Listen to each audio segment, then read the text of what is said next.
Tsy tokony ohatra ny 3 alina ariary ny saran-dalana ho an'ny zotra-pitaterana Antananarivo mahajanga. Izay no voarakitra ao amin'ny bokin'andraikitra eo anivon'ny ATT. Misy amin'ireo mpitatitra nefa no mampiakatra izany ohatra amin'ny 4 alina ariary. Milaza ho tsy mahafantatra mikasika izay kosa ny tompon'andraikitra eo anivon'ny CPCTRV na ny collectif des présidents des coopératives de transport routier de voyageurs ety amin'ny tompom-piantsonana national Andotapenaka rehefa nanontaniana. Zany hoe de carotera dia tsy mitombona mihitsy. Amin'ny mampitatana carotera anay dia ny mampiatra ny frais tena izy izay voarakitra ao amin'ilay tableau fidiranao ilay izy. Midika zany fa ny Antananarivo Majunga dia 3 alina ariary.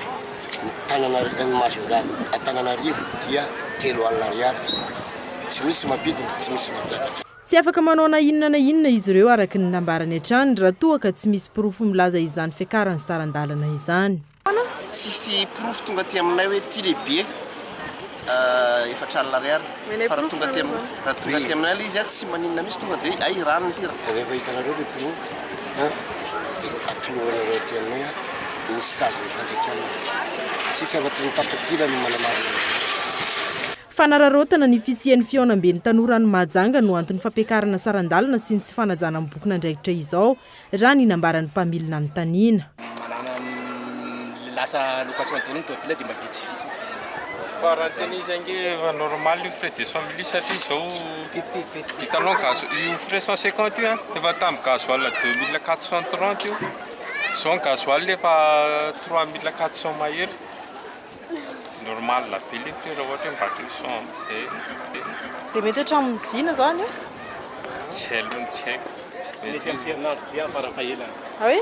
Mety amin'ny herinandro ty any farafahelany. Manararota kely zany. Profiter zany izy. Nanamafy izany fiakaran'ny saran-dalana izany ihany koa ireo mpandeha izay nanontaniana. 50 ans fotsiny hatrina frais.